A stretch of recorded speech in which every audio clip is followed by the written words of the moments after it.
Yeah.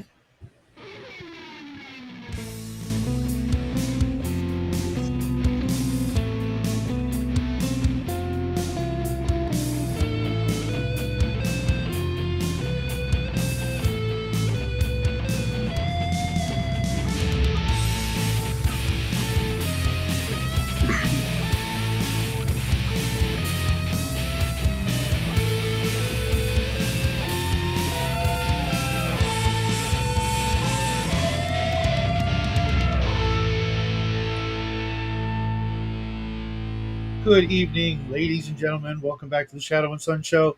Welcome back to another Saturday night. Hope you guys are all doing well. Over here, I got this guy, Mr. Chicken Nuggets, and we're going to kick back and talk some sci-fi, just shoot the breeze. Uh, we we had a really interesting session 0.05 or whatever for Savage Swords, and I gotta tell you, I was really amazed because normally Friday night's Bo's night where we hang over there. You used to do that, and 10 o'clock we're done. Everybody's, you know, we were up almost 2 more hours past that, talking about Savage Swords and how much we like it, the things that are wrong with it. We had a good discussion with Miguel. Hopefully, not too many people bought a hardcover like I did, and just went with the PDF. So maybe he can shoot us the fixes. I had some other ideas, Omen, like with the target numbers for difficulties on things. There were really no modifiers for equipment, whether it's magical or otherwise. And I There's a think plus two. There are plus twos in there for equipment. oh, okay, I didn't see that. He did send us some pages, but I was thinking, that's probably going to be one of my fixes for it is just superior quality equipment and like you if in other games you might find like magical thieves picks or other magical tools and scrolls and items that will give you those bonuses because some of the target numbers are like Miguel said meant to be impossible, but knowing So players the way we do, they're going to try it anyways. I mean, I think that to be fair on this, um, is I think that we were trying to provide very constructive criticism Yes. last night, and it helps to be fair on a lot of this. Is it's kind of sad when you're 50 and you're the young guy. It's we had that darn cat, and he's been playing. I think since the late 70s or so. You've been playing since the late 70s. Yep. I've been playing since the early 80s. Um, everyone at least has. I don't know about. What's Mark. well, I know Mark played when he was young, but Mark was busy, so he didn't do as much input. Bobby is incredibly new. He started with like 3E or something like That's that. still 20 years. I mean, when you start looking at it, I mean, we're laughing at this stuff, but think about it. 3E came out in 20 years ago or more. I vaguely remember it. I was still playing a lot of Palladium at that time. I saw it and I went, well, what the hell's the point? They had second. This is you know I, I was it's just again, as much as people will knock editions, I would much rather an edition be completely different than just be almost a reprint of itself. Um, you know, yes and no. If you're gonna do that, you should I mean, and they did. They didn't call it Advanced Dungeons and Dragons. They called it Dungeons and Dragons. Went back to its roots, so to speak. Um, but you could easily do like a Star Wars Return of the Jedi. Give it that little trailer, addition to the title, so that people could get a better idea that imagine if you just bought it without even looking at it, like third edition. You bought it and thinking, oh, this is going to be great new additions to my 2E game, and then you get home and you're like, what the hell? well, What is see, this? I'm going to be honest, things have changed a bit, but my view on this really comes down to editions really need to change things up. Otherwise, why am I buying? The perfect example is the 5e and the 2024 edition. I have several friends that are playing the 2024 edition. and I'm sorry, they're playing the 5e, and they're like, I'm not upgrading 2024 because there are not enough changes to justify me purchasing $300 worth of bucks. Now, I right? will say this much is, and of course I've heard different things. The old white box, there's a big jump whether you say it's BX or to AD&D. There was a big jump. There was a big change. It's like this is the spiritual successor, but it's not the same. The two are not really compatible. Um, No, what there are a lot of similarities between White Box and AD&D because that's they were very close. But most of it is magic items and spell definitions, well, they and didn't have clerics in first edition. They didn't have. I mean, in the white box. they had clerics. They didn't have thieves. Oh, yeah, it was one of them was missing. Anyway, but they didn't have that. They didn't. I mean, there was a lot of Oh difference yeah, in there. So yeah. it Its similarities lies mostly word for word in the magic items, which is a big ass part of the Dungeon Master's Guide. it is. But I'm going. But when you look at the, like I said, when you get the white box, Oh, the uh, whole combat, saving throws, man plus one, man plus two. What the hell? That don't make any sense. Yeah, I mean it that, does from a wargamer perspective, but it but doesn't that's from role playing. well, that's what I'm trying to say is when you look at it, they really evolved out of each other. And you could say, okay, BX and AD&D are closer to each other than they are to the white box. Um, Probably. and and second edition, and this is why I said I don't mind the second edition. They revamped a lot of stuff. So if you they Yeah, but changed they took out reaction all the rolls, cool stuff. They took out the most important part of all.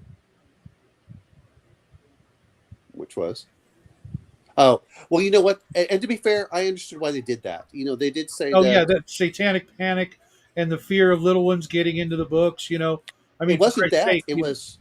I mean, even Tim Cass said he was tired of getting letters from angry mothers yeah, who, I'm like, okay, fine. That was a business decision. I'm not knocking that. sure, sure.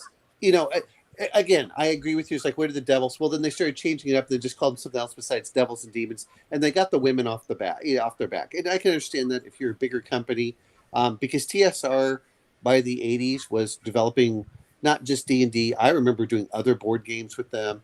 Oh And yeah, yeah, and oh so yeah, I'll be honest. Is I even knew a at the hobby store where I bought my first Palladium book. He refused to carry.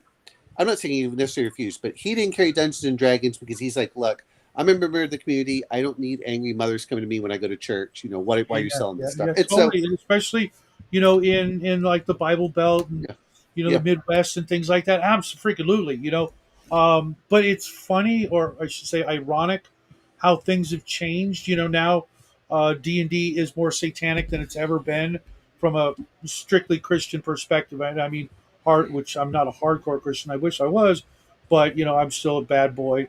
And I laugh at if they saw back then what it was going to turn into, it would have never made it that far. They would have cancel cultured it before cancel culture it Here's into oblivion. it was already cancel cultured. Here's the problem that happened: is Yeah. evangelical. I mean, the evangelicals lost their power, and then the new. I mean, they're the same personality. I hate saying they're the same personality but different beliefs. It's Yes. the same people that are the weird minority that cares about the Ozzy Osbourne and all that other stuff, and they're trying to cancel. Mhm. And I hate saying it. These are the psycho. I want to call them psychopaths that get power from you know they don't care whether you get rid of it or not. It's about that they want to lord over you and tell you Yes. what you can and can't do with your own life. Now, again, there's a difference between people that say, okay, I want to save you and things. But if you notice, like I'm just use Goya beans, getting a little political. Remember all the screaming and yelling at Goya beans, Oh for yeah, yeah. I went out and bought some. I never bought the product before, and I went out and bought some just because of their and shitty behavior. and do you remember what happened about a month or two later? Um, it They were all selling was like hotcakes. well, no, yeah, but not only that, no one cared anymore. Now that said, is I have talked to Alexander. Well, I've listened to him talk a lot about Alexander McCrease. I've talked to Uh-huh. him a few times, whenever he has his Patreon stuff up. Mhm. But he was talking about being canceled. And what's funny was he ran a website. Now he did some of the stuff for Milo Yiannopoulos, but people ignore the fact that he also ran liberal websites as well because it was a conglomerate of doing a bunch of different websites. But they Okay. focused on the things that they didn't like. They went over. They basically almost bankrupted him. Um, and for that he had to get out of it. And now you look at the coming back. And I want to say is these people have lost their power. No one wants to listen to them. They've completely turned everyone off. They realize that why are we listening to people that one aren't going to buy your product? Like the difference is with Goya Beans, people bought their product. They Hmm. actually. But I'm sorry, the people yelling and screaming, and now they're all from jokingly in blue sky. They all they eat themselves. And now Yeah. people just like, okay, we're gone. And even the people that were quote semi-allied went over, and that's why I know people knock Goodman Games. But I did was it is it Dragons in D&D anyway, that the one where he goes over and he's about our age and he's talking Totally. about it. And he says Goodman Games makes good games, but they're trying to appease the woke. I'm like, you can't appease them. These aren't people that want to be appeased. They want you to bend the knee, bow your head, and grovel at their feet, and then they will crush you regardless and laugh it off because they're psychopaths. You know? They are. um, They are. and that's I'm like, look, And there's a you can't please everybody. right, But right, if you're going exactly. to please people, you would think that this good old fashioned trait called loyalty would be where you would start. The people who've been buying your product for since day one, guys like me and you and those people are. We may not be the biggest number because we're dropping like flies, and I'm going to go into that actually before the end of the show. Don't let me forget. Um, they they have a lot of family that they've brought up on the hobby. Their kids, their cousins, nephews, nieces, things like that.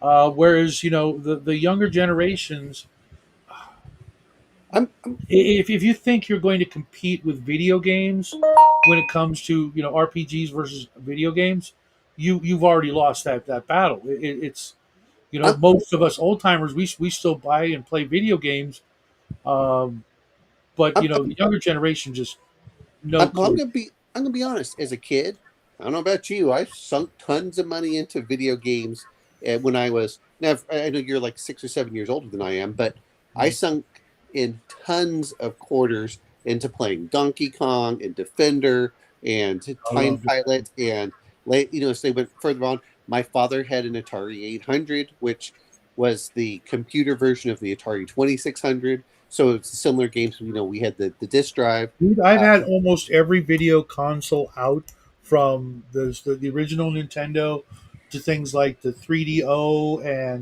uh, and television and Yeah. all Oh, I the remember the Ataris. television too. But no, no. My whole point was, and this is what gets me about it is, and I think they're forgetting about this is, and I don't know about you, but when I was young and I was in my 20s, I didn't have the money to buy everything I wanted. Oh Now, no, when you no, look no. But now, but I was now when able you look to at it, eventually like go back like here I am because I sold my. I've got a great story about this later. I had the original Xbox. I love that machine so much. I got a screen that I could put on it and carry it because I was living in hotels, traveling a lot. So yeah. my Xbox and screen in the carrying case weighed more than all my other luggage Well, combined. what I'm saying is, well, I'm not talking about the video games because don't get me wrong, I still do that. I play stuff on Steam, and this whole idea of like, well, peace. Look, I don't I play games. I play games what's easiest for me. Buying a new console every 3 to 5 years is less useful for me because I Yeah. like to do other stuff on my computer. So it's like, okay, I'll buy a computer. Well, I get stuff on Steam. And you talk about Knights of the Old Republic. I've been playing the newer stuff by EA, and I have issues with EA, but the Mhm. Jedi Survivor, Jedi Fallen Order, they're really good games. They're fun to play. I do like some of the abilities. Yes, I do use a controller. I don't really care about the mouse and keyboard just because the mouse is too fiddly for me. I wish the controllers worked a little bit better. But that said, is I always find it funny when you play by a mouse and keyboard. I said, you know what? Back in my day when I was playing on like the Commodores and stuff, we still had joysticks and we plugged them in, and we, and in some cases, yes, we did both the joystick and the computer. I still remember playing the old Mech Warrior 2 with a flight stick. And I like the option for stuff. I like having multiple monitors, like we were talking about yesterday, which helps whenever we're trying to look at Miguel's stuff here. I will say this much though, and I think people are forgetting this. My son's getting at the age now where he's going to be start leaving the home. Um, Yep. Same he's here. I'm not going to, Well, he's not really going to go to college because I think that college is a waste. Now that said, I buy a lot of books for him. I like him to be well educated, but it's more of an informal education than going to college and saying, "Hey, oh, look, this professor will tell you what to do." But what does that mean? That means I'm having more disposable income. Well, guess what I'm going to do with my disposable income? And I know the same thing, maybe for you later on, when your son hookers and gets, blow, right? well, you know what? When you're young, you get hookers and blow. When you're older, you're like, hey, guess what? How many RPGs can I get? Or I'm going to get this. I'm going to get that. And, I spend probably a couple $1,000s a year in RPGs. And so this whole idea of like, you're not their consumer. I'm like, you say that, but if I look at like some of the games I'm going to do, and I'm going to just mention, If they put out better stuff, I mean, like I jumped to Planet of the Apes, yeah, but yeah, I do grab old stuff. I just picked this one up, made mom, Bear the Gen X GM. Super jealous. Sorry, bro. no, Uh, no, no, no, no, just no, you're doing that, but know, I'm saying, had to look, show this it up. is this What the is that edge one? thing. Oh, Twilight Imperium. Yeah, I This, keep looking at that one. Um, but no, no, no. The reason I mention that is, guess what I did? I bought. Well, they only have two things. I bought a bunch of their system. I bought their Star Wars stuff. Now I've looked over, but I am getting pickier as I get older too. So I look over at it. I'm like, is this a good value? And yes, you can go sail the seven seas.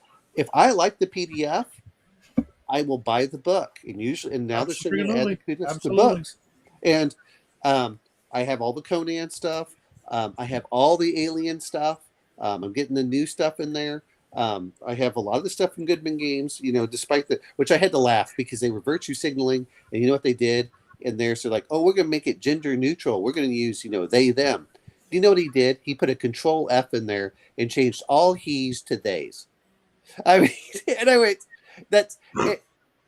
But I understand you live in Santa Clara, California, and where you're surrounded by. And I, believe it or not, that's not that far. If I'm thinking, if yeah, it's where I think it is, it's not. It's either really, really close to me, or it's kind of a ways. But I thought either, that was by San Francisco. Am I off? uh, I, I honestly, I thought it was closer to San Diego, but I'll look it up. Sure. I have their Judges Guild Deluxe Edition.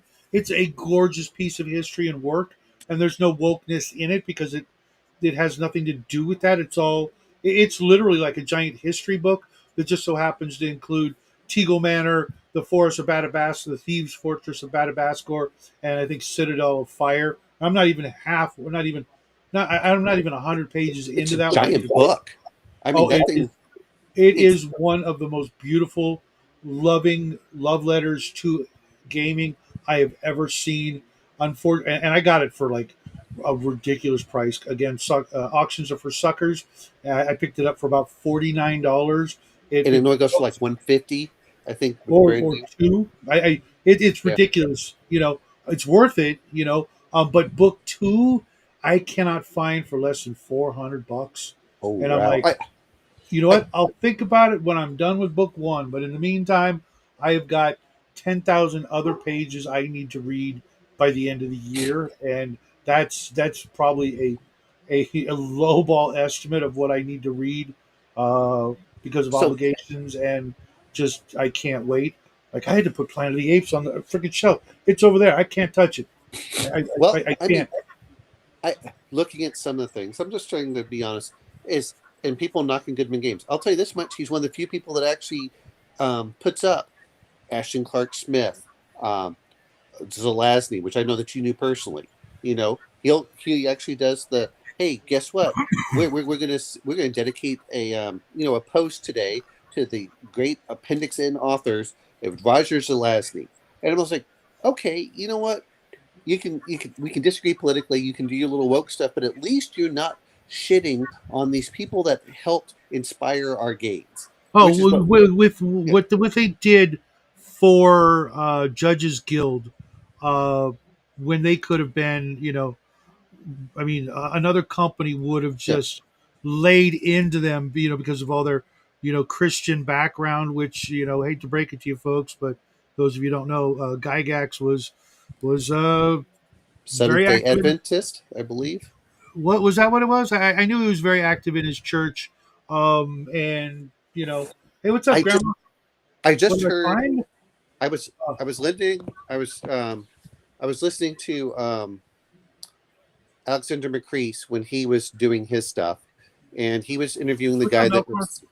that was doing I think in Gary's Basement, which is a documentary about Gary Gygax, and you can get like the people who are going there, and he does a lot of the he's interviewed the family, and it's not, hey, we're just crapping on him.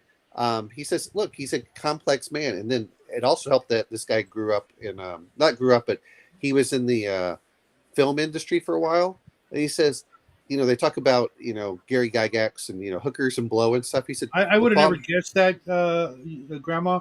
Speaking of which, Grandma, you know where the link is. You want to come and join us? You are always welcome. You got a VIP pass for life. but Melkor, real quick, this Wednesday we're having a session zero ish for the Wednesday nighters. If you're in 5 p.m.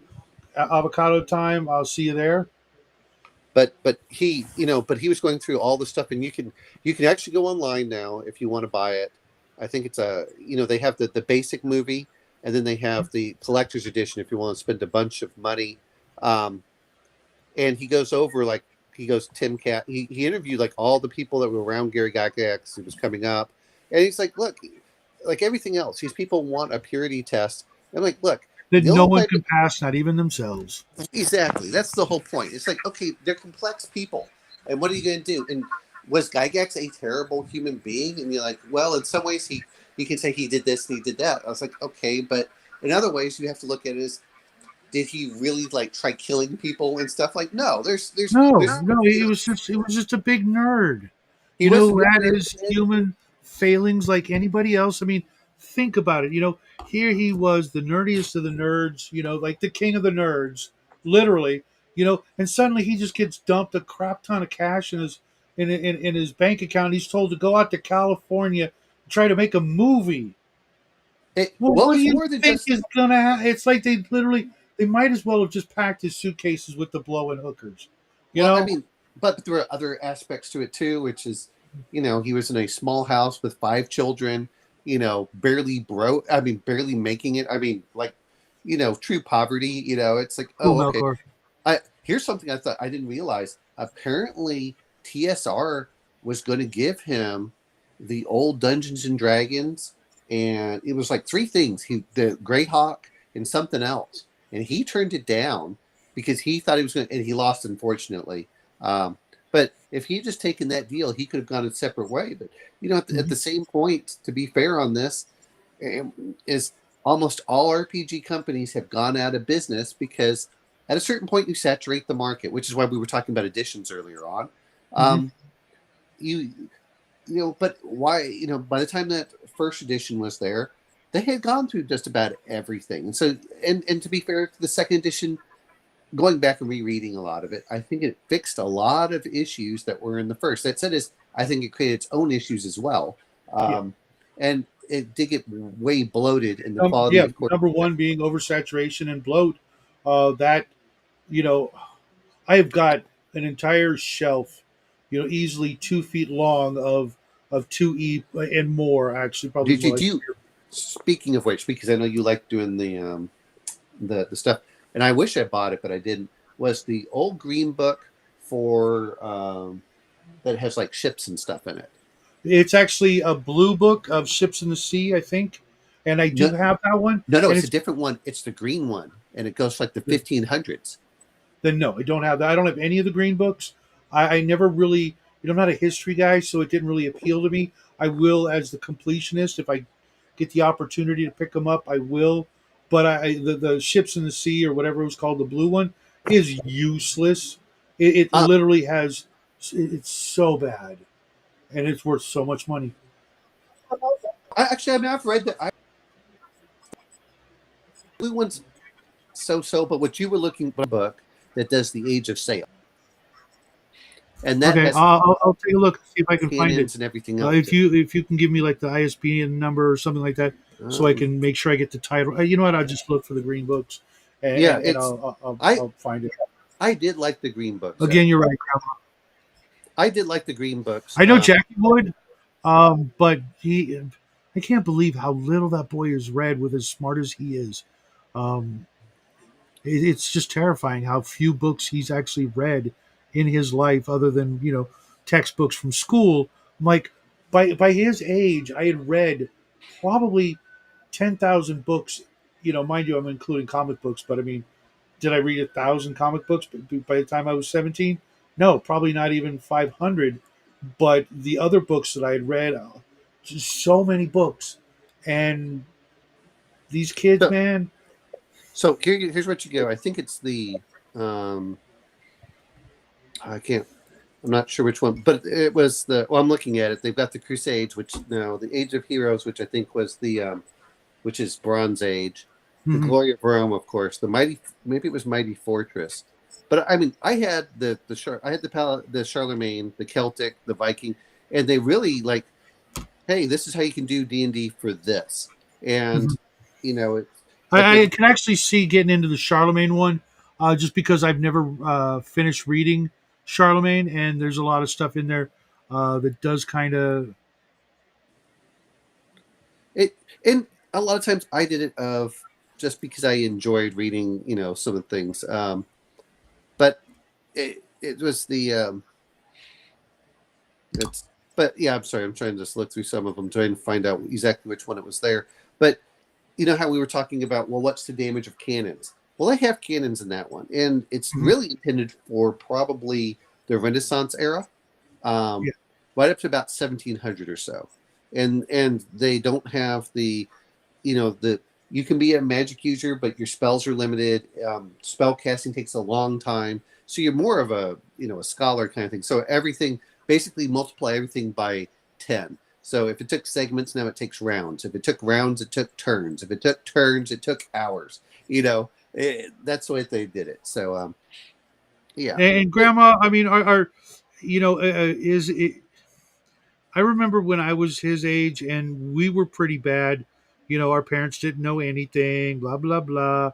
I think it's I don't think they're twice as bad, but they just have the ability to uh, learn so many other things that it gives them a little more validation. You I'm know, gonna be with, a little bit. I'm gonna be a little bit different. There are two things that are occurring. One is most people don't care about the culture war in D&D. They just don't give a damn. Most people don't even know about it. Most people don't even know about the OGL scandal. Okay, yeah. I mean that was a huge thing. I mean that was the point where non-WotC distributors were selling 10 times as much as normal. Things that they expected to last for 12 months were sold out in a month.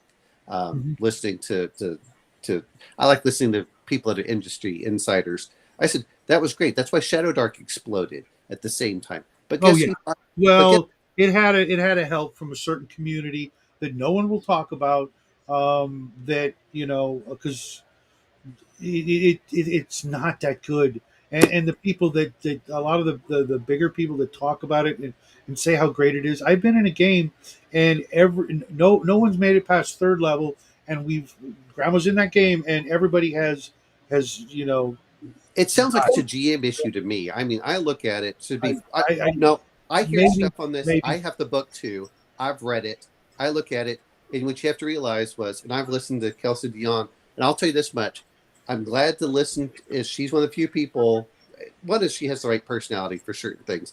She took basically 5e mechanics, made them much more deadly, and you're like, okay, I mean, to say every game's out there. I've read the books. I'm like, okay, and I've gotten the other stuff out there. Um, if you want a quick, fast game that's dangerous, yes, it's well yeah completely different. It's completely different from the normal 5e stuff. Like I just watched my son play 5e Yeah, last. it's literally the most watered down version of D&D, save uh, the basic box set and Original white box is kind of watered down compared to AD&D, but AD&D is a it's mess. I'll be honest about it. First white edition is a box. mess. Yeah, it's I mean, we're lucky that it caught on with how bad it was, compared to the next edition. The next edition, if that was the first edition that had ever come out, it it would have been so much bigger. But it started where it had to start in wargaming, and I, for me, I need a little bit more. Not but just detail or crunch, but a little more awareness of how things are in the real world when it comes to just your basic hiking and camping and spelunking and the basics. If you do certain things, you should be able to bypass the role. You know what I so mean? but again, that's a DM thing. Um, to be fair I on mean, that, like climbing rules. If you know how to climb, and you could say, okay, I'm going to tell you exactly what I do before I go down that rope. You shouldn't be making a roll. that's a DM thing. That's You not think? it. That's the problem that you're saying. A lot of times is, again, I've listened to Kelsey Dion and people otherwise, and I've also read the book. The problem that I have, and this happens in fifth edition all the time, is people to fill in dead space say make a roll. And my view on this is, Yeah, I've never had to go that route. I am telling you that Yeah. that is what people do because I've seen it all too often. Of Okay, roll that's a fair. perception check. Again, we're talking about you're saying when you grew up. Okay, even first edition, and there were things like and of course I think the problem is most people that come into games don't have experienced DMs. To be fair on this, they don't. They're learning on the same thing. I always laugh when they're like listening to Ginny D. In my 5 years of playing D&D, I'm like, woman, I mean, I'm not trying. I'm not trying to knock it I'm because most of sorry. us had the same issues. I'm going to be honest. Most of us had the same issues when we were first coming up through the game. We did, and we've learned how to deal with it. The stuff that I read in Dragon magazine from the late '70s to the early '80s are the exact same complaints that I see now on YouTube about problem players and things like that, and how to play the game.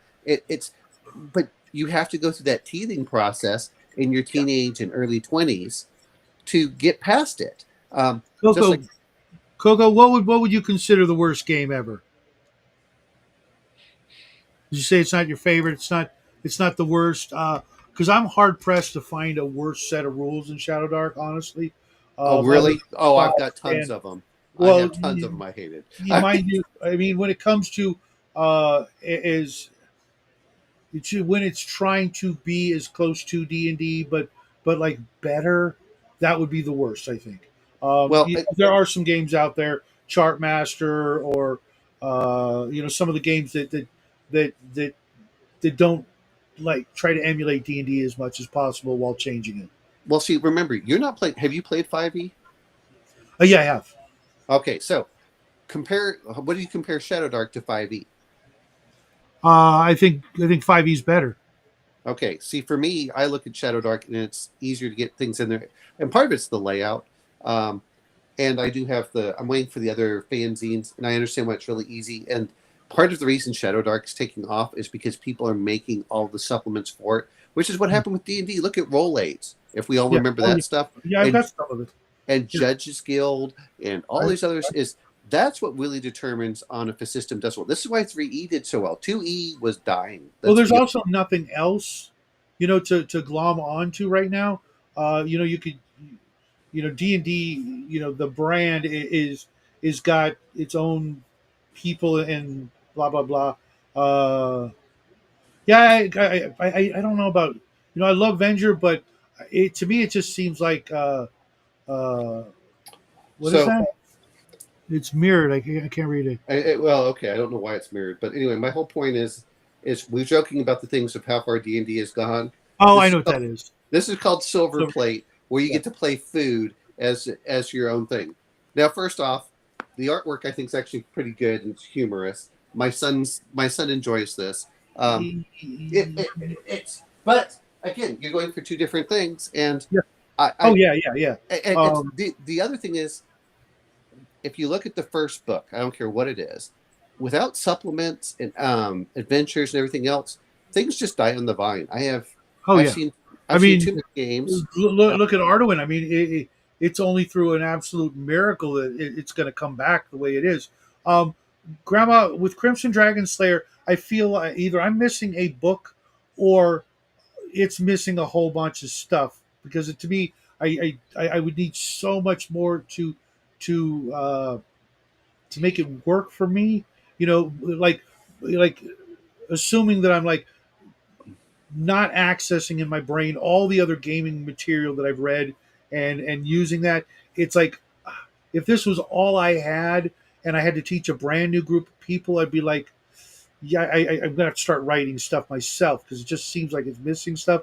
But I know with Venger, it's probably he's running with a group that has the least amount of available time to play, and they need to just have everything codified to the barest of minimums so that they can you know get into the more role playing because he's as of late going more and more into the 4D kind of gaming, which means you don't need as much rules because it's really more about the conversations and the interactions with the PCs and the NPCs and stuff like that.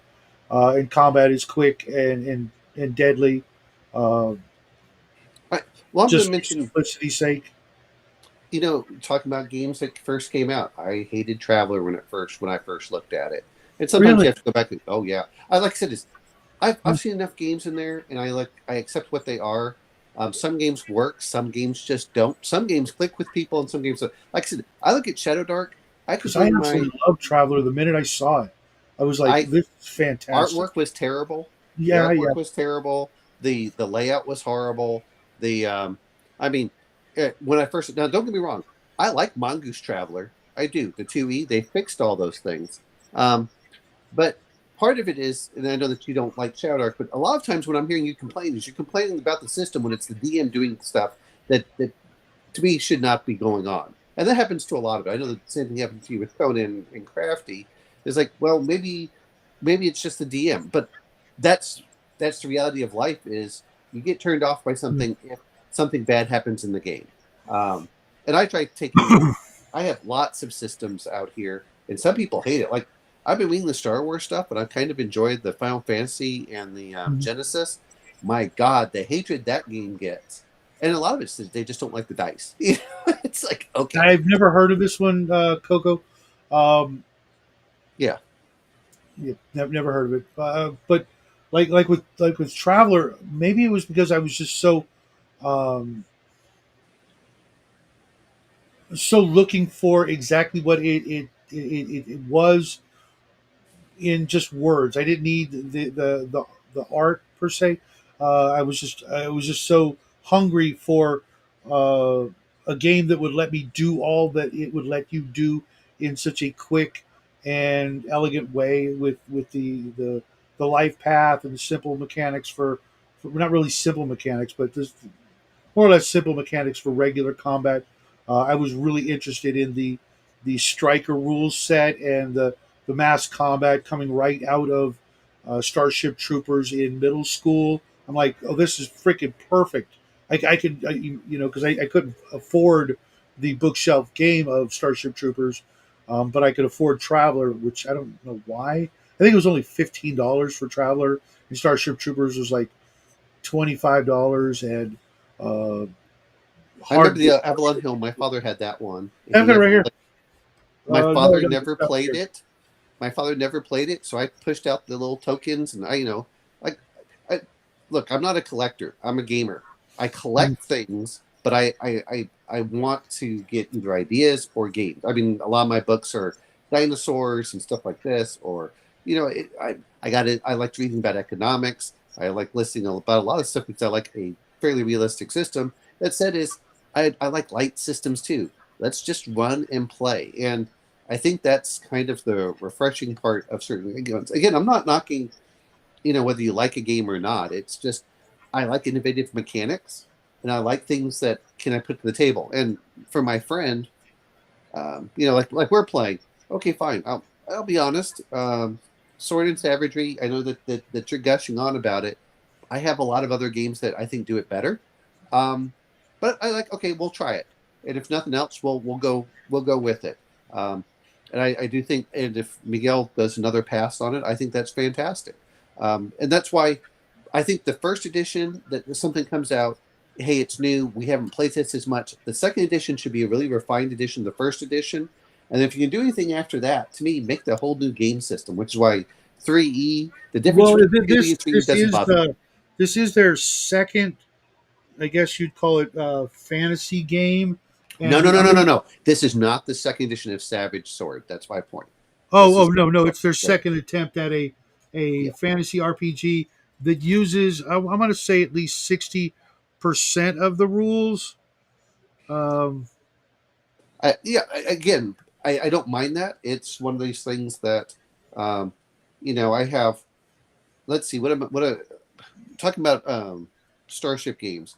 Yes, I bought Exodus and it hasn't shipped, so I don't know when it's coming out. I bought it about Never heard uh, of that one. so if you go to Who's it by? Exodus, it's by Wizards of the Coast. It is a sci-fi, Hmm. gorgeous visual. So what they did apparently is they're making a video game for it, and they also were making a tabletop role-playing game that's using a lot of the artwork that they're going to be that they used as conceptual for the video game. Um, so Okay, it looks it looks really cool. It looks fairly interesting. It has your normal D6 stats and stuff, but I'll go look at it at a certain point when it comes in. But visually, it looks beautiful. And if it's junk, I'll be like, okay, it's just visual. I have other RPGs that said it has a kind of a unique mechanic because it has time dilation. So when you get onto a ship and it travels at near light speed, you don't age, but everything else around you does. Um, okay. so I'm going to see what it Like is. like I wanted to say Red Dwarf, but uh,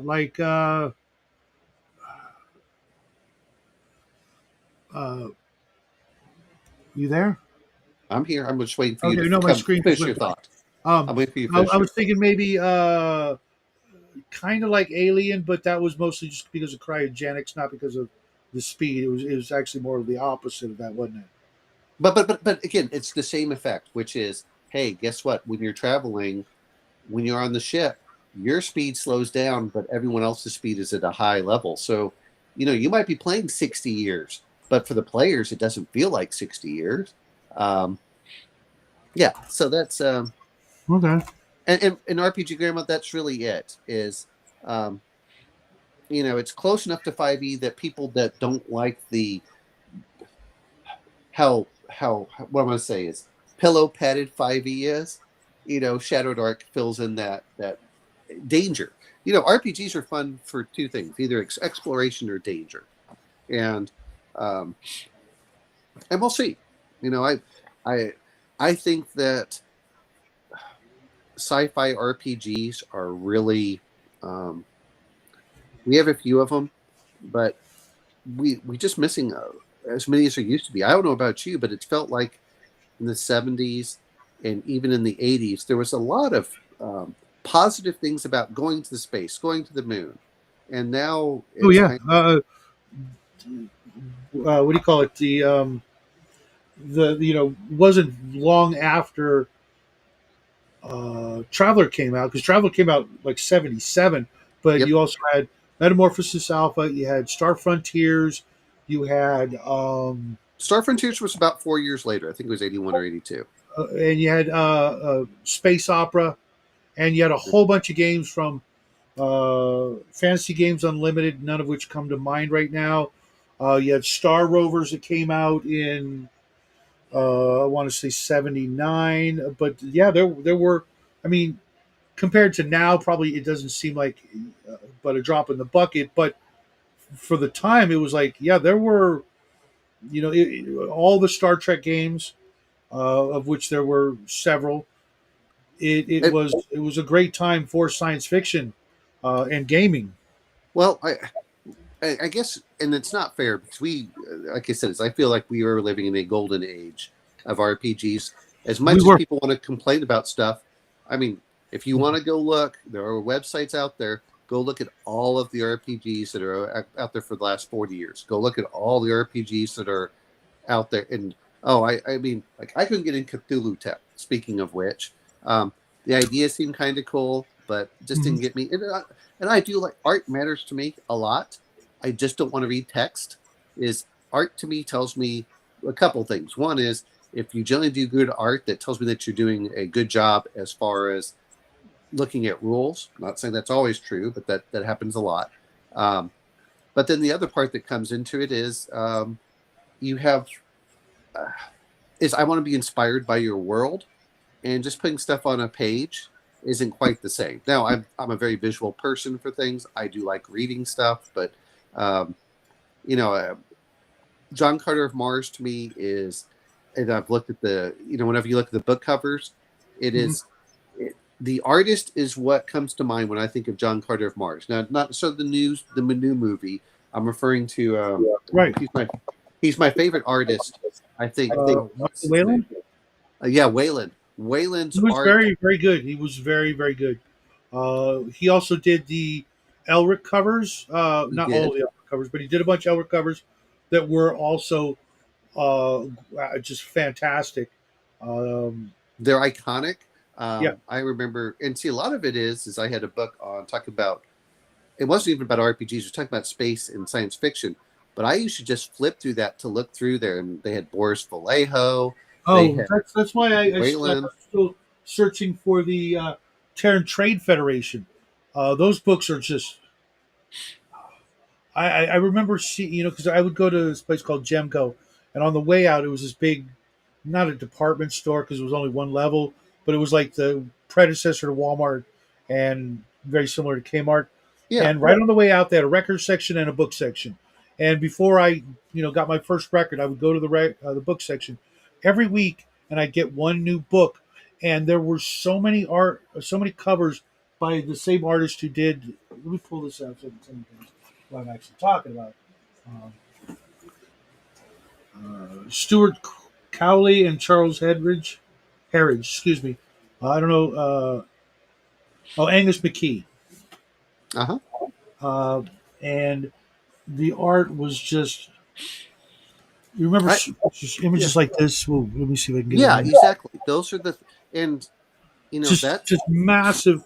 This one is called Great Space Battles. The one I'm looking for, Space Wreck, and each one has like a one-page story about the piece of artwork, but they put them all together in a you know shared. Oh my God, this is how old this book is.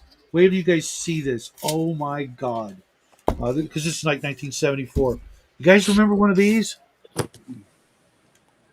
oh yeah, with where they This was used to this where was you a put your this was credit being card in, used. and they would do the carbon copy over it. Oh Yes, yeah, yes. I'm not going to read off any of the information, even though it's 50 plus years old. Wow, I got to keep this in here, just as you know. Wow, I, but I mean, you look at I some of the haven't stuff, seen one of these in forever. Wow, just like when you did Planet of the Apes, I'm like, okay, well, I want more monsters, and that was see, this is what gets me into the science science stuff, and unfortunately, um, I think that we had really good artists in certain cases, and I'm not saying there isn't good art now. It's just everyone's focusing more towards an anime style, and even the anime stuff when I was growing up as a kid had a lot of space, and now it's all yeah. I, I'm sorry, I'm a normie. The anime I like is the same anime that everyone likes, and but yeah. I can appreciate some anime. Well, no, I'm saying, but if you want to do like space, come on.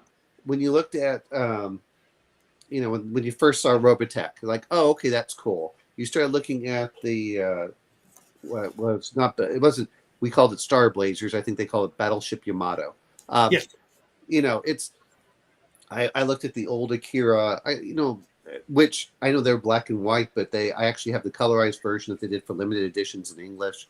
Um, yeah, it's not that the art doesn't exist; it's that a lot of people aren't doing it as much. I was looking at the old, who did. I, I keep on thinking Frank Frazetta does some of them, but there's some others that were out there. Vallejo That, did a lot of sci-fi too. Most people don't realize.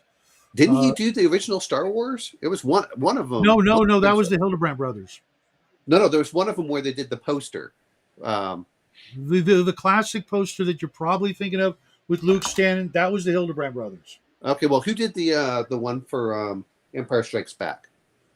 I'll look. I don't remember. Yeah, Terran Trade Authority. Uh, those books. They were basically just coffee table books. Most people don't even have those anymore. Just books that would be on your coffee table. That while people are coming to visit, they could have something to flip through instead of a magazine to show that you were Okay, upper class kind of. And Roger those. Castell. Roger Castell is Okay. the one that did that for the. Um, but yeah, um, the problem that I have with 5e is they didn't make a lot of stuff useful. They just started throwing stuff together. Sometimes I feel that you can feel when games haven't been play tested as much as they should have, and that's what I get frustrated by.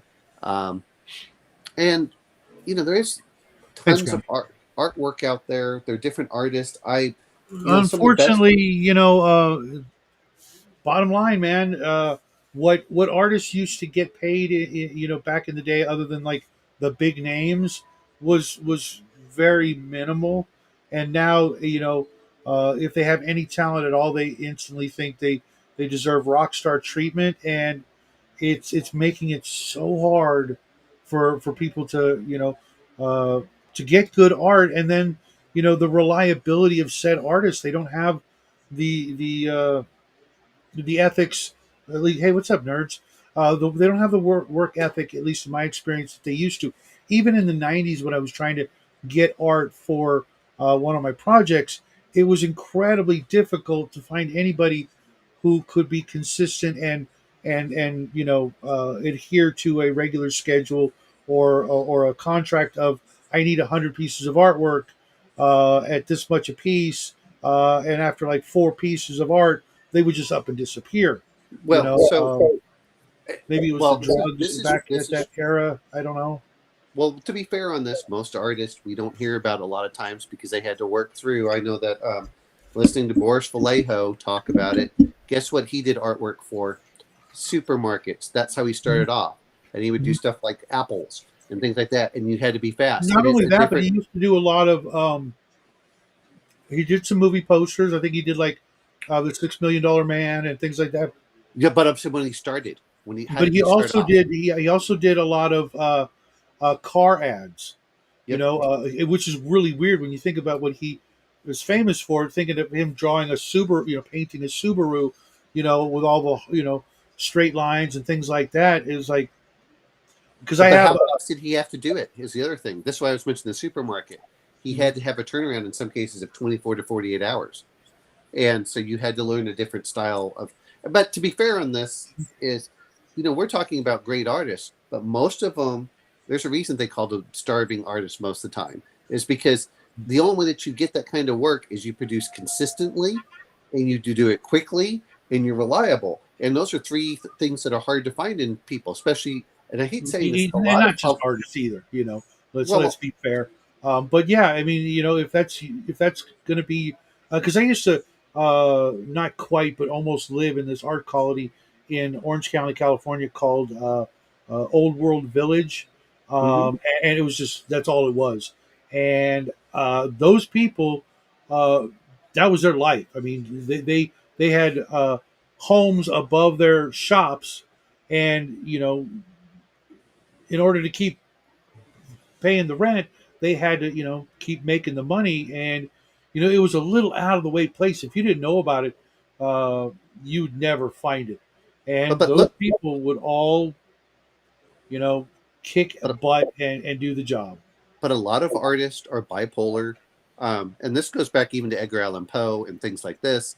Um, you know, uh, there I hate saying it, is a lot of the creatives do have mental issues as well, and it makes it hard for With them. every So bit of you have genius to, comes a touch of yeah. madness, Yes, unfortunately.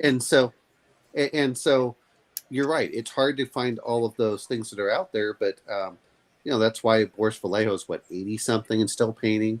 Um, Larry Elmore. You did. There were a lot of them that were out there. It's like, well, great. We all talk about Jeff Easley. We talk about, um, you know, those artists, and those are the top of their game. But I was listening to Stephen Glicker talk about the average D&D book. So if you get like a Pathfinder book or something Mhm. like that, and people don't realize this, you're talking $50,000 to $75,000 for artists to do all the artwork in one of those books.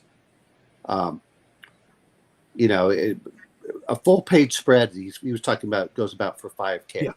5K. A full, and people don't. And what does that mean? That means only people that are really large that have deep pockets can generally afford to do that. And so your small indies are coming up, and that's why I think, I like Mongoose has done. Their artwork is kind of Yeah, I crap was going to when you say, look at at least the books I have, it's it's just mediocre. It barely, you it. know, It's You're right. It is mediocre, and I freely admit that. I would much prefer, and I know Shadow Dark's done some of this and some of the others that are out there. I much prefer actually black and white line art in certain cases, um, because a lot of it you can well, invoke. I mean, yeah, the yeah, I mean, old me, in black and white line art, the Wrightsons and the Windsor Smiths and folks like that. Uh, I in order for in order for it to look good, it's got to actually look great. Otherwise, it looks like crap. There's like it's like well, when I you're mean, painting a miniature and you get to that halfway yeah, point and it looks like crap. Uh, well, yeah. there is no middle ground for black and white art. It's either crap or it's fantastic. You just have to. I disagree. I Well, think there's a lot of good. yeah, I that's think there's true. a lot of Who was the good. guy Line. from who did a lot of the Star Frontiers and the chill art? It's Um, pretty mediocre. well, I'm saying some of it is, some of it is not, and you're right. It's a lot of it is hit and miss. But go look at the back of your monster manual. I think that where they have the Oh treasure yeah, yeah. table and that Trappier, gold that's coming. I Trappier, mean, whatever. it's. I don't even need to see color. I still get my mind will fill in the color for a lot of that. I And don't even I want the color in some instances. A lot of the art. yes, There's some key pictures, even in the player's handbook, that are just like, can I get that original piece of art? I will pay good money for that. I mean, I, probably can't afford it, but I you know what I mean. you know It, what. it, Eh, it would be glorious. But hey, look, if just, but and what is and I think the difference between color and black and white is something like 3 or 4 times. So if you can get a really Mhm. good black and white artist to do a lot, and they can do a lot of sketches, they don't have to do color, you don't have to worry about a lot of other stuff, just do a good job. And I think, and to be fair, I did back 2 things this year. I backed the Roll for Combat, which is Stephen Glicker doing his stuff.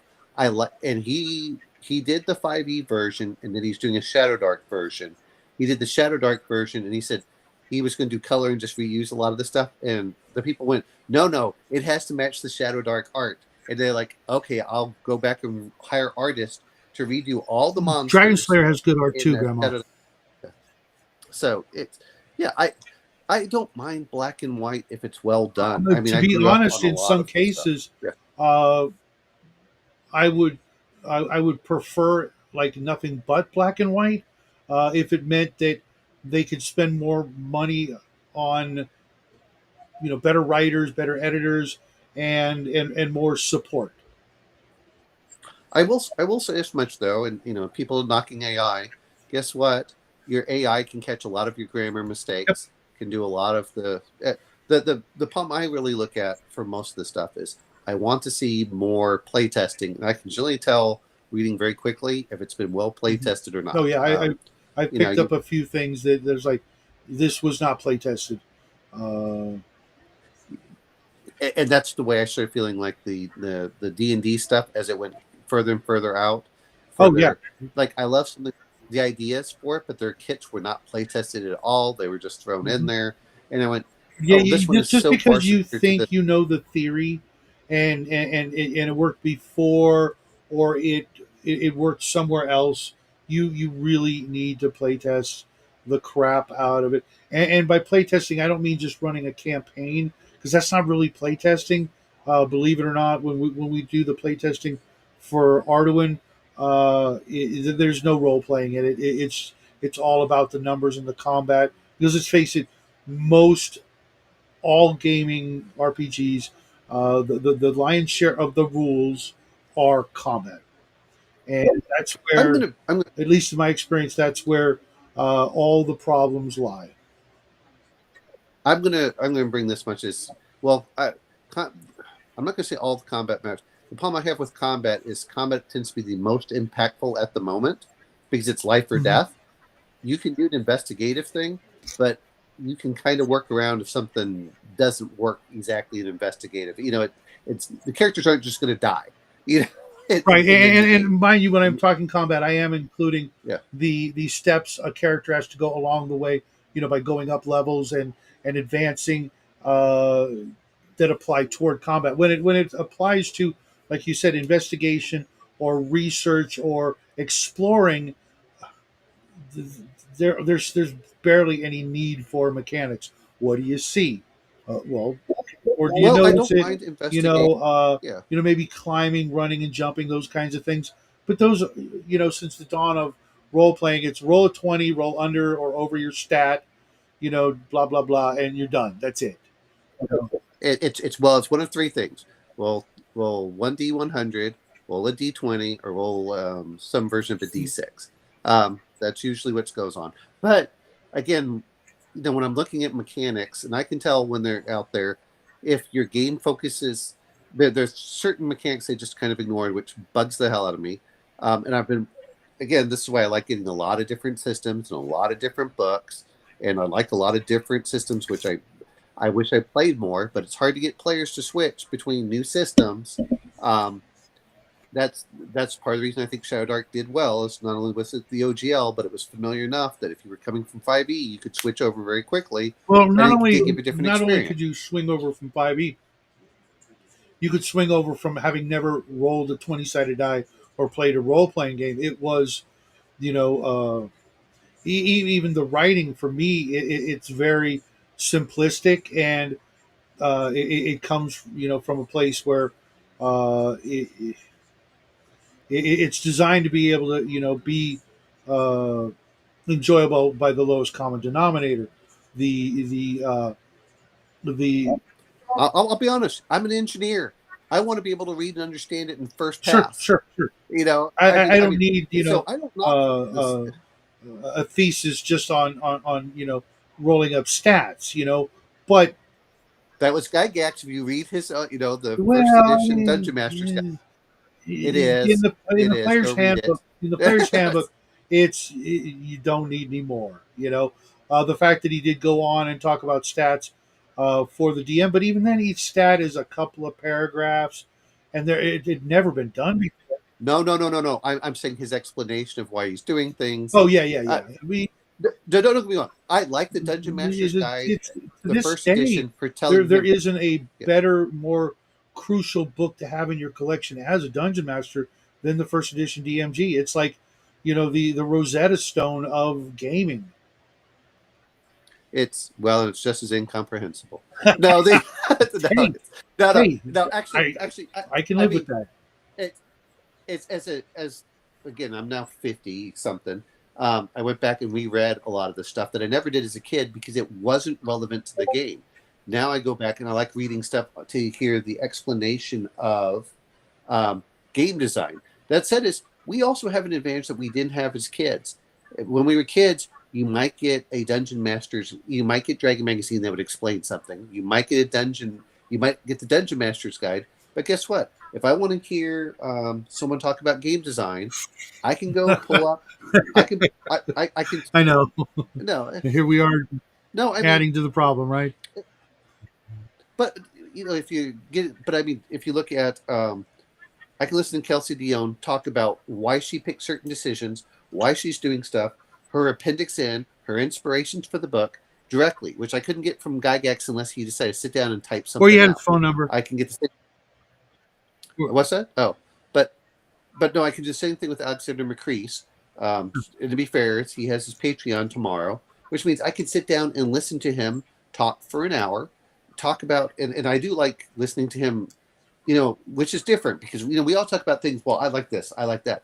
He actually goes into the economics of like, hey guys, I can only do this on my limited bandwidth. What do you think will make me the most money? Not things that I want, because the problem that I have is one of my GMs. He's like, he should do this and he should do that. I'm like, he'll go bankrupt if he does Yep. that. Because he explains the cost of how much it costs to print, and um, so I like hearing the background stuff. I'll mention that I really like Pirate Borg. Justin was putting us through Morkborg, but Pirate Borg is actually more popular than Morkborg now. And it actually would be the kind of thing. Well, one is the artwork. I think is far better. It's not just he put in more rules. He put in ships. He did. I think actually you would really enjoy it as I, far as a I, simple. I maybe I got to be honest. Morkborg, the entire concept was uh, Okay. Again, you're where we're talking about. You know, I had a lot of issue with Morkborg myself, but Pirate Borg, and this always happens whenever you get a derivative. The derivative usually takes what they can do, and then they refine it and make it better. I'm not trying to knock it. Sometimes they overdo it. As a kid, I really enjoyed Palladium. Now in my 50s, I don't want to touch Palladium with a 10-foot pole. yeah, I know what you mean. I've got 50 It, plus of their books, and I'm seriously thinking about taking them out to the garage and putting them in a box so I can bring more books in here, down there, and there that I'm actually going to pull out.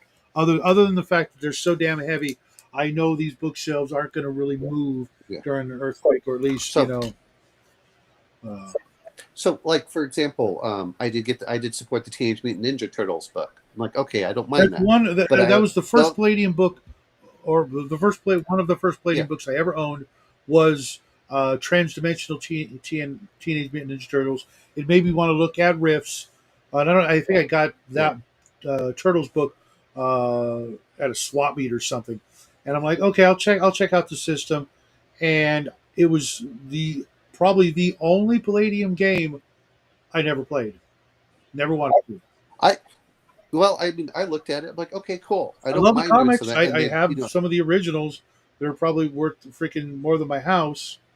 Um, but I don't. Uh, I but I'm just saying, but the new ones come out. I don't like riffs. Riffs was too much for me.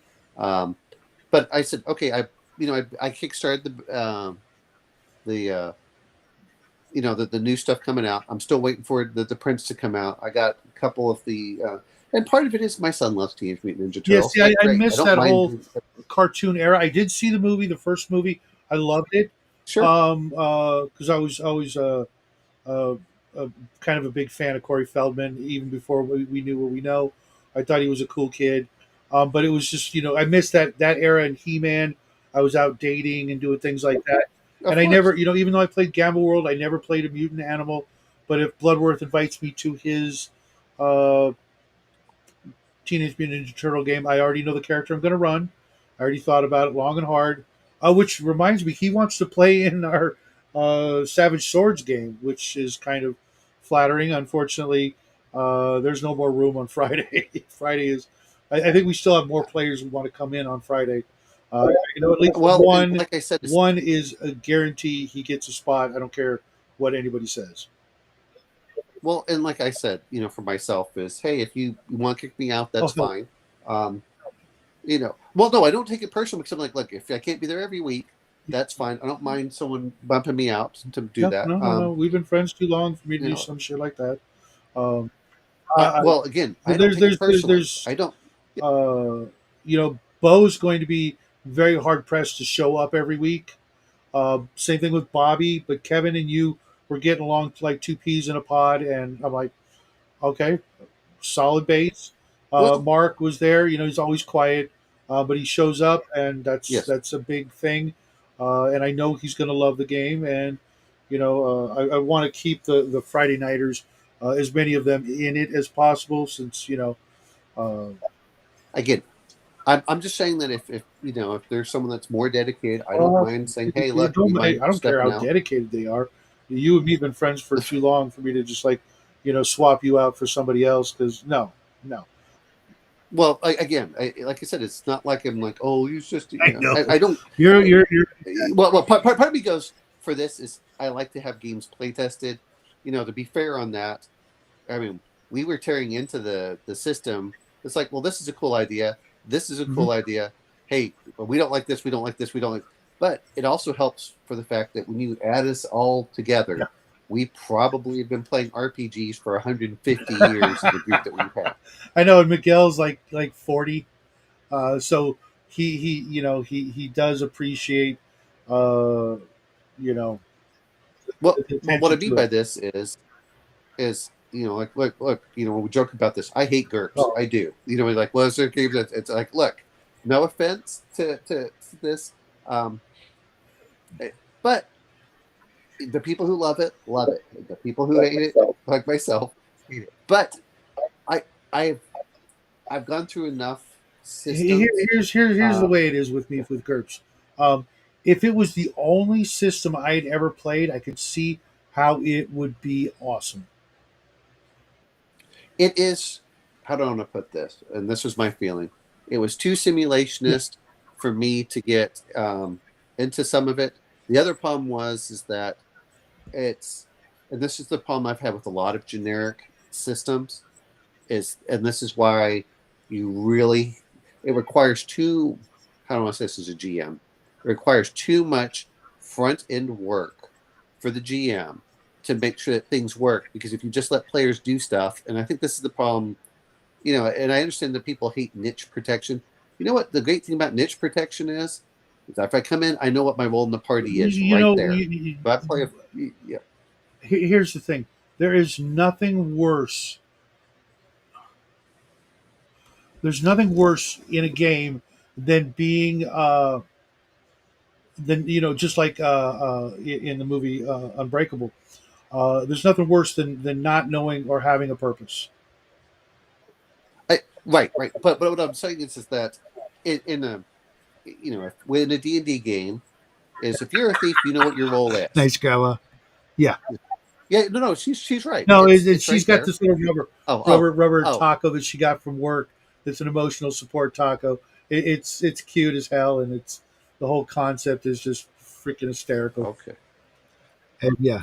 But there's so much out there. But this is why I got the Genesis book, and I'm like, okay. And people will talk raving about that. It really wasn't until Twilight Imperium, and I grabbed that book as Hmm. well. And I said, oh, now I can do this. But I will say this much: the great thing about, and it basically uses it's a very similar system. It's a bit different, um, between the Star Wars.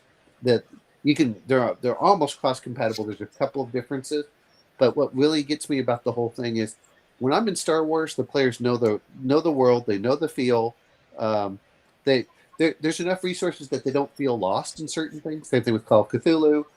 There's a lot of things that, and I think this is what happens with fantasy games. People know what they're going into. When you go into Star Trek, even if you don't know all the lore, you know enough to know the feeling of Star Trek, so you're not just lost. Speaking of Star Trek, Um, it, oh, I just got yeah. I bought a season one. You know what it needs? It needs the sound when you open it up.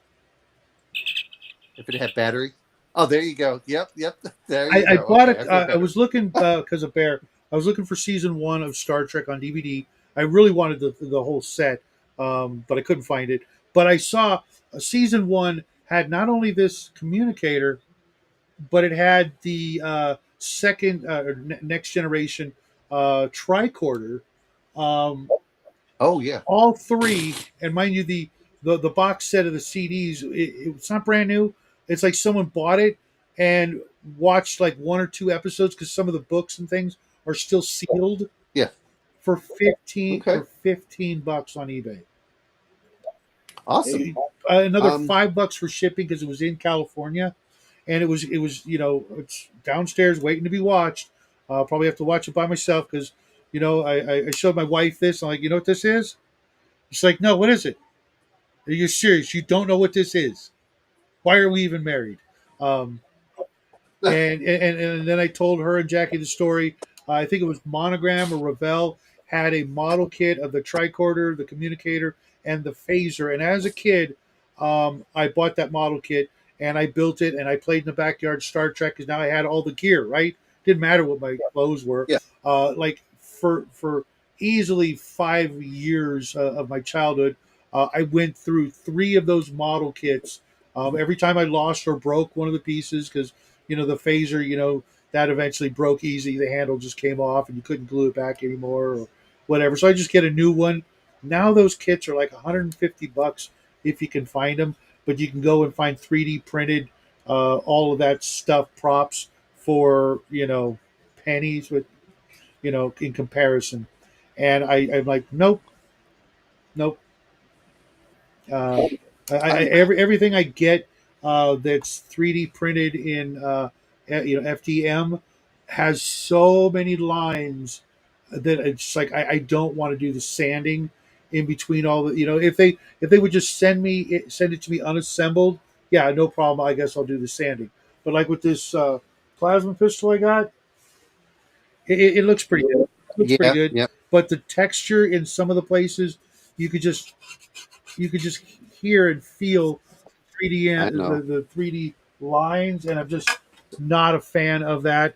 And I know To in resin it would be insane. That was actually a well, to gift, so I me, can't really complain too much. But uh, yeah, if someone could print me off a regulation Type One phaser, let me know. well, FDM to me, FDM is what you use for terrain on your battlefield, you know, and you use resin for your actual Yeah, I've got minis and these your things. monsters. I don't know if I've showed them off before. They're these archways for like an Eldar Yeah, warp path. They're yeah, not yeah. bad, Those make but I could I had to like give them three coats of paint to kind of help fill up the gaps because sure. even after sanding, there were places I just couldn't get, and You know what? I think that you're better off rather than sanding is just try and put putty on it to smooth it over. yeah, You know? with that one, Putty wouldn't have done it unless well Okay. maybe Milliput White would have done it, but I didn't think about it. I was thinking like you just get some plaster and you just like smooth it over. You No, that's know. got too many lines and things. Oh, It's a nice piece, yeah. and from a distance, it looks really sharp. But I'm gonna wait a little while and hold off on any 3D printed terrain. Uh, FTM. Yeah, your 3D. My view on that is don't go FDM. If you're going to do it, go resin. But you're going to pay Mhm. accordingly.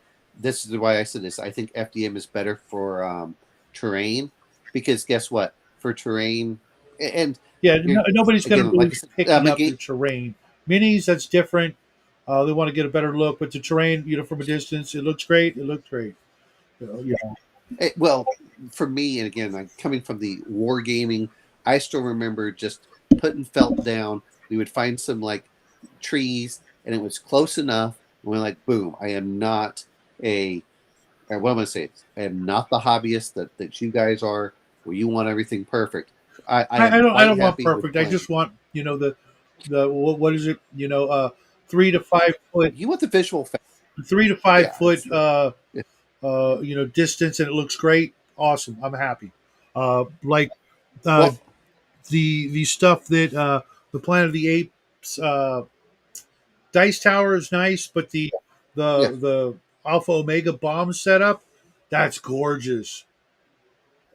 I well again, but those are hard plastic, and they have been able to they do the form and everything else. But for me, again, a lot of it is what did I do?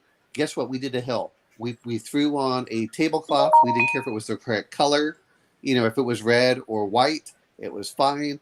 And we put up, we used to throw down pieces of felt, and guess what? That was a forest. This, And this is for you nerds. This is the very first piece of 3D printed terrain I ever received. It was a free gift when I bought a miniature, and my son absolutely loves It's just a wooden barrel. And Yeah.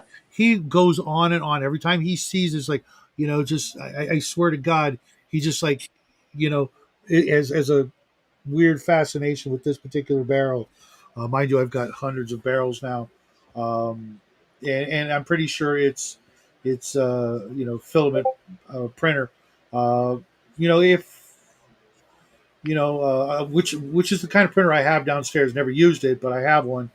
I got suckered into buying it from a friend, and then just never used it. It's a Snapmaker one, and it's got some other really cool functions, but I don't have the room to set it up in the garage. My garage is now full of about 50 27-gallon totes full of stuff, game stuff, and I need more. I need like 20 more. It's crazy. I'm gonna probably have to get a Well, storage let's unit see. next year. Can you imagine that? Well, at that point, it's like, are you really, if you aren't doing stuff, as much as I love my books, I still go in and still reference them. I like having That's that reference. there's two bookshelves just like these over there, and slowly but surely I've been pulling the miniatures that I had on display out to put in more books because I'm referencing and reading more than I'm painting. Although I am working on the Baylor from Dungeons and Lasers. This thing is, I think it's like Oh, I think it's like 18 I inches want to call tall. it centerpiece models matter to me. Those I love to see. I mean, we all love to Hmm. see these things. But what did I do at one point? I was using marbles, and we were in a. Marbles? I kid you not. We used different color marbles for adventures and monsters, and we were Oh yeah, you were in the literally. sand though. Yeah, we were digging in the dun. We were digging the dungeon out in the That sandbox must have been as we were glorious. moving along. That's one thing I am going to bring I, back in the shop when I open it is an actual sand table, just to see, because I can easily just take it down and just assemble it and stuff. Uh, to see if, not if, but what was the allure of the sandbox uh, gaming table for wargaming.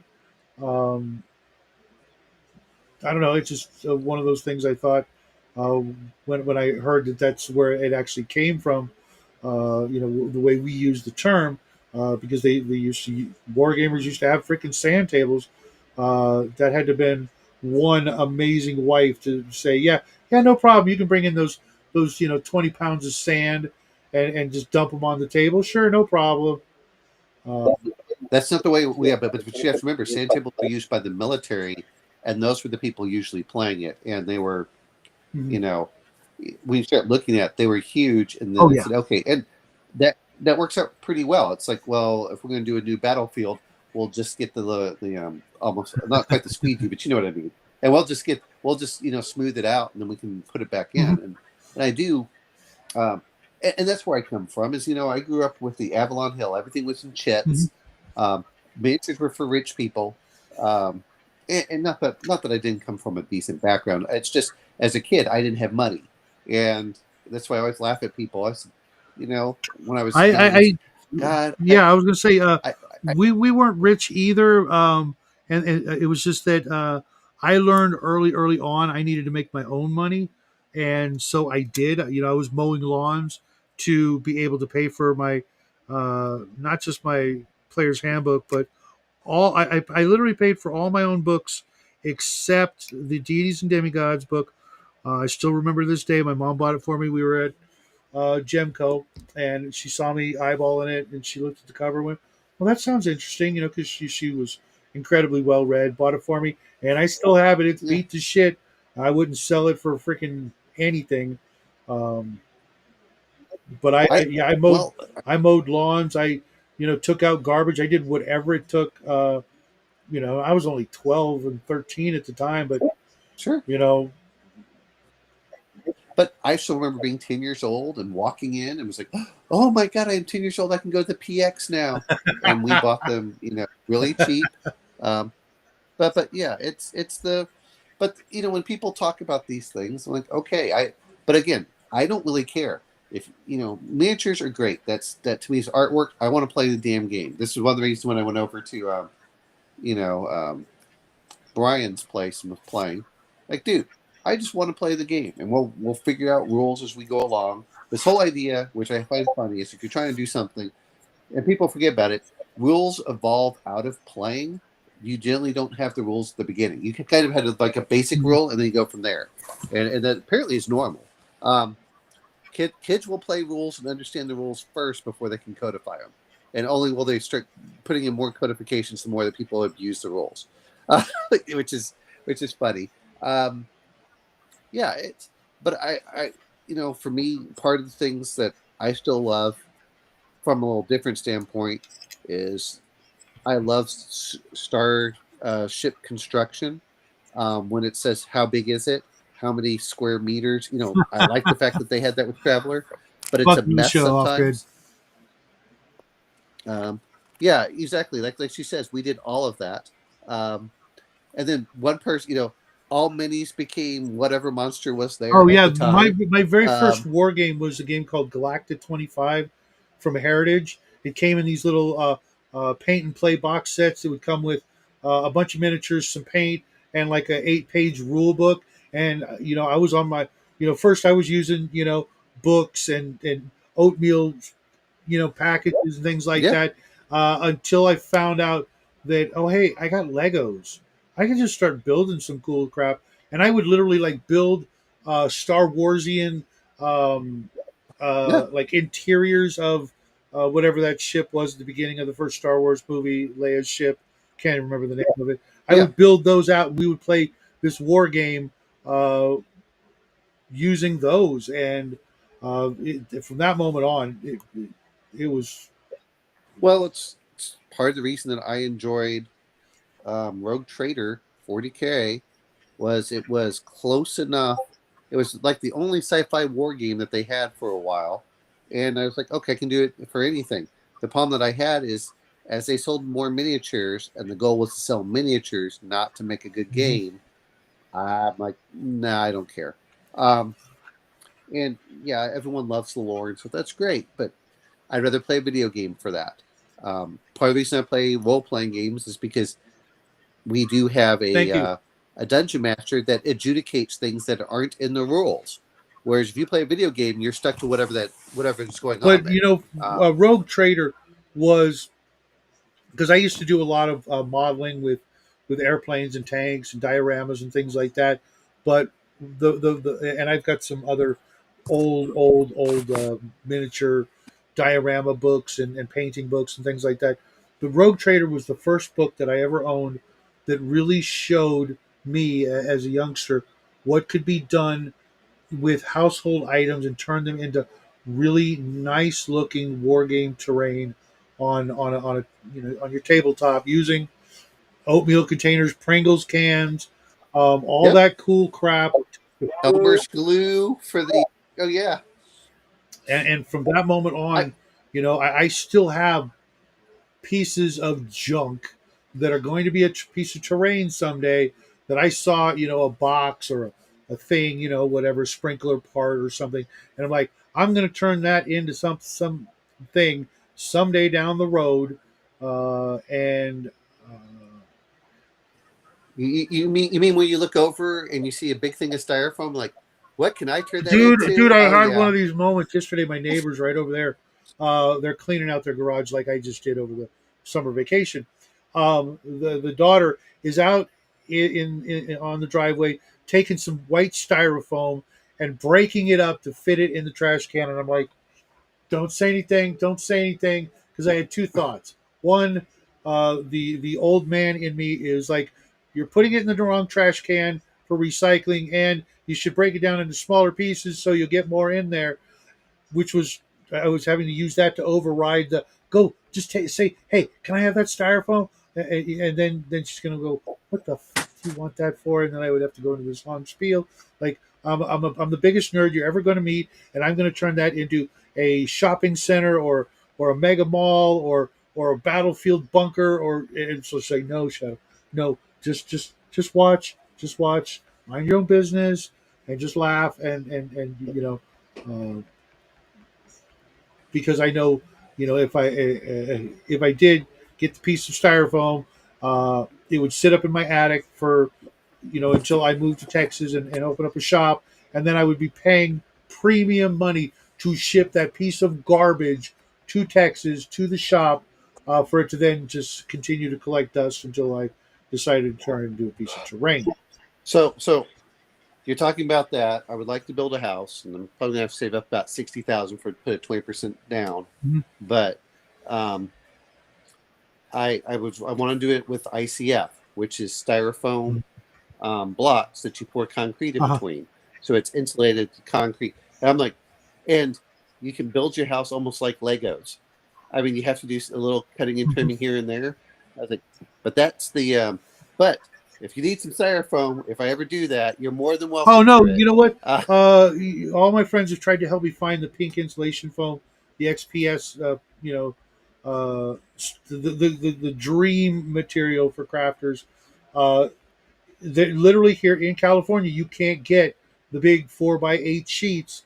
And one of my first purchases when I get to the shop is I'm going to probably buy, several dozen sheets of that stuff to line the walls so that I could make the dungeon wall, and then maybe I could make, like a sci-fi, starship interior wall with a big space window that's yeah, got like a digital screen behind it, so it looks like you're looking out at space or something, so that there's different, themed areas for the gaming tables. Um, but like I said, it's for me, is if I can get that, and my son will probably help me wire the house, because hopefully by then he'll Thanks, be a Grandma. journeyman electrician. Um, I can just we'll be just cutting. You still have to cut them out to fit certain things for like windows and stuff like this. I'm like, there we go. Um, You know, I, I not only I'll be that, honest. off grid, those containers, I God turned no. those into. Uh, uh, Remember Luke's home on Yeah, Tatooine? I made similar kind yeah. of little styrofoam houses, for different terrain. But it was I actually made it for a more of a Hoth like situation, kind of like igloos, but made out of that styrofoam. I'm gonna when Yes, it's we're the going painted through book. this, Grandma, why are you typing? Get in here. Why is she typing stuff out? Get in here. I Uh, know, Grandma. You two off grid nerds, anybody out there, you yeah, guys are in my exactly. Discord. The link is at the very top of I the was chat, planning at on the top heading of the out channels, soon. for a reason, Yep. because domiciles. Nice. Yeah. No, no. I mean, but actually, I've seen someone that has done that, and they're supposed to be really efficient and things. It's like okay, um, some of it is just like I said. I like to get certain things, especially since we have tornadoes out here. I like to not get a stick home, or just there's also issues with freezing. Not that it happens often, but when it happens, it's bad. Um, Yeah. Well, you know, that is something I have been thinking about with Texas. It's my dream location. That's why I want it. Where I want to. I'm multitasking, cooking dinner. Okay, Grandma. Fair enough. Uh, well, nerd, get in here. We're gonna do that. you guys are always welcome. I don't think I've Yeah, actually I'm talked to gonna. nerds in like a year. I mean, we've talked here, but I mean, face I to know what you mean. face Yeah. ish, digitally, face to face, whatever. In about a year, uh, I got to worry, with flooding and fire. Those are my big worries. But obviously, in Texas, Flooding, flooding is not a huge deal as long as this is what gets me about it. Because I have to deal with developers. Stop putting people behind dams. They're like, oh, it will never flood. Yeah, it didn't flood the last 5 years when we've had a drought, but it did flood 10 years ago. And you're trying to sell us anyway. I am not happy with a lot of developers. and of course tornadoes, It's because tornadoes just pick everything up and drop my collections in random neighborhoods. they're just they're just things. I No, mean, as much as I love them, it's funny because we talk about all these things, but and I know a nerd knows this. If you have to carry stuff on your back, all of a sudden, all of this is like guess what? I want all PDFs for my books. I can carry one iPad. Yeah, yeah. I the biggest thing I ever did was I said, "Oh, I got all these books. I'll get a big box for them." Like, no, no, I'm getting small boxes from now on. That's No worries, um, off grid. We will see you tomorrow. I hope for our Sunday game. I had this. Well, I still have a friend. He's one of the few living friends yeah. that I grew up with in my. Was not even in my state anymore. Now is he? Um, he used to bring every game night that we would play together. He would bring two milk crates full of his books, even though mine were right there. He had a van and he would load them up into the van, and then bring them into wherever it was we were playing. And I know to this day, right now, he's got my original DMG with the freaking silver duct tape on it, and I think my unearthed Arcana that was falling apart in his freaking milk crate because it's the only nobody else I knew owned any of the books. I had this group of 10 players, not one of them owned a single freaking book. So, Well, a see, I have 25-year to laugh because campaign, not one of them owned a book except you, Dave. You believe that? what we this is what I have to laugh at is because I was a bunch of full of, when we talk about different people, and all the people I played with were GMs at some point. So if one person bought a book, we were playing the game. We all bought the books. We could all argue about the Hmm. rules, uh, and so we were all rules lawyers from that standpoint. I'm like, okay, that's I fine. wish I had Um, players like that back then, but no, no, you don't. No, you don't. No, I'm laughing at it because I'm bad enough as it is, and I admit that. But I just no, remember no, because sometimes we would be. the reason why is because they got me into a really bad habit of being the GM, the eternal GM, and actually there were two other friends that did have books, and I think both of them also passed away. One passed away at an early age of like 32 from cancer, Yeah. Oof. Yeah. and they got me into a really bad habit of being the GM and never really uh, pushing me, or challenging me in certain ways. They were all great players and very, very smart, and they would, challenge me in certain ways, but not when it came to, like the mechanics or how we could do this better in, this mechanical way. It would just be about, okay, we're going to do this, we're going to tie this, we're going to get some bubble gum and some shoestring, and, those kind of things, but not on, well, wouldn't it be better to use this die or use this mechanic or check, you know, things like that. They just, That's yeah. Like I said, it's unlike you guys there's who just are certain things. freaking rules lawyers and experts and living encyclopedias of gaming lore, uh, that are a completely different challenge, which is why I still wish I would have met you guys sooner. But everything happens for a Well, some reason. of it is from for myself, and I know that you've been doing this in our game with a really high hit points or low armor class, and I've been starting to realize that I don't think Dungeons and Dragons, whenever you're fighting a monster, with the exception of unless you can do chainmail for large numbers, which, by the way, that always aggravates me looking back on it, was I couldn't until they put it on a PDF. Chainmail never existed, so how did we do large battles? But Did you ever but have swords and but spells? nope. Like I said, it's you have to look at whatever was in B Dalton at the Yeah, time that was never was a what thing. I generally had, I didn't think those and bookstores existed back then. um, and maybe the hobby stores, but a lot of times with the hobby stores, I got a lot of stuff for Osprey, and they had the miniature war game, which I still love. I mean, I still love Yeah, all that stuff. we've got a But couple of those books now. Grimm sent Jackie a couple of them, and of course he. I have I have a few of their RPG. Now I don't know. Some of it is I get into something, I get it and say, "Oh, this is really cool," and then in retrospect, I'm like, especially if I read the PDFs, I'm like, I kind of enjoyed them, but I don't see myself playing them. But I like the idea. I like the idea. I just didn't like the implementation. Which again, I take a lot of these books as mining resources.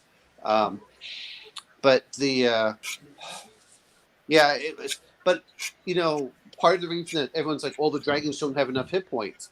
Well, the idea was is that if you look at it, the dragons weren't even intended to be as big as dinosaurs in many Yeah, cases. they weren't small. Dinosaurs, and well, Smog was not that gigantic either. If you start looking at it, it's and I did like what I guess what they did in Dragonlance, which I thought was actually kind of good, where they did um, they could breathe. You don't have to do a lot of hit points of damage if you're the dragon. Guess what? To take out a small army, most of them are 0 level or first level characters, which means you only have to breathe 10 hit points. If you can do 240 hit points of damage, which is what they did. So, if you're an ancient dragon, multiply it out. We'll just assume that. So, 10 hit dice, 8 hit points. You can do 240 points of damage. Guess what? If you breathe 10 hit points, you catch most stuff on fire, you kill most of the, whether they make a saving throw or not, you kill most of the Yep. soldiers, and you can breathe 24 times in a 24-hour period. Good God. I mean, you can wipe out. Now, does it apply to the players? Not so much. But I think that in certain ways it was intended to make the combats really Yep. fast. And this is why I said I don't like Unearthed Arcana. I don't like weapon specialization. I don't like a lot of that stuff because it really skews certain things. Yeah. Again, I As don't. soon as weapon specialization came out and I saw it implemented, it's like, okay, I literally have to up the hit points or the hit point dice. No, Yes, yeah, I had to turn like but D8 for but then it D10s hurts. uh, because if not, But it hurts the other classes. it's But it hurts the other classes too. Is yeah, the problem? Is big because now you're skewing everything and like they didn't rejigger all of it. And again, this is why I think that there's a certain limitation. Whether it's I know you like. Well, I like to hit fireballs going complete damage. I don't mind a cap on it. Guess what? You still have a cap, but it's like okay, that's fine. But man, some of those things they're still lethal and dangerous. It's like, look, if a dragon breathes at you and it does 88 hit points of damage and half of it's 44, it may not kill the players, but it knocks them down way oh down. well. I mean, let's just assume it's a 10th level party, and you Yep. hit half of them, you should kill two. Well, I'm not saying that you should kill two. I'm saying if you start looking at it, is it encourages players to spread out for one, encourage them to do certain things. But you're saying, okay, what is the average? Again, we're not saying super high stats. We're going to say you can probably have 16s. If we're going to do that, 16 con. What is the average hit points for a 10th level fighter? And it should probably be around 70 hit points. Yep. And then for a cleric, you're probably not looking at a con bonus, depending on how high you do stuff. You're saying, okay, they each get 4.5 times 10. They have 45 hit points. Well, guess what? If you get breathed on by a dragon and you get 44 hit points from an ancient red dragon, You're gone. you're left with 1 hit point as a cleric. And your magic user is toast, no matter what level he is. Well, hopefully your magic users cast other spells to protect themselves from Yeah. certain things. The other part is the magic user is probably hiding out in not showing his head until after they've already engaged in combat. Hopefully. Yeah, well, that's part of it. Is like, hey, let me stand out in front of here so the dragon can breathe on me. Right? No, you hide behind the rock. You Or do you don't even something go of the in the sort. room. You just stay here, and when we yell, you just launch a magic missile or lightning bolt. You know what? This is what you do: is you do your wall of stone and you protect yourself just long enough to survive the dragon breath, because the wall of stone will stop the dragon breath, and then and then you do your pass wall, and then you can start casting your spells. Okay, that's uh, or you do your dimension door so you can pop in behind, and so it doesn't know you're there. Um, yeah, and but 88 hit points doesn't take that long to bring down. To be fair on that, it doesn't take that long to bring down. But you're gonna have an epic fight probably done in 30 or 40 minutes if you have a party of 5 or 6 players against one dragon, Hopefully. and you might lose 2 of them during the entire fight. But it's like, okay, that's cool. That's an epic. That's an epic battle, and It is, and or it's real close. It's like, all right, get behind us, stay back. um, and there is enough there when you start looking at the damage. If you're looking at a two-handed sword, which probably makes more sense as a fighter to face off against a dragon, you know, Take care. he Off does grid. breath weaponry.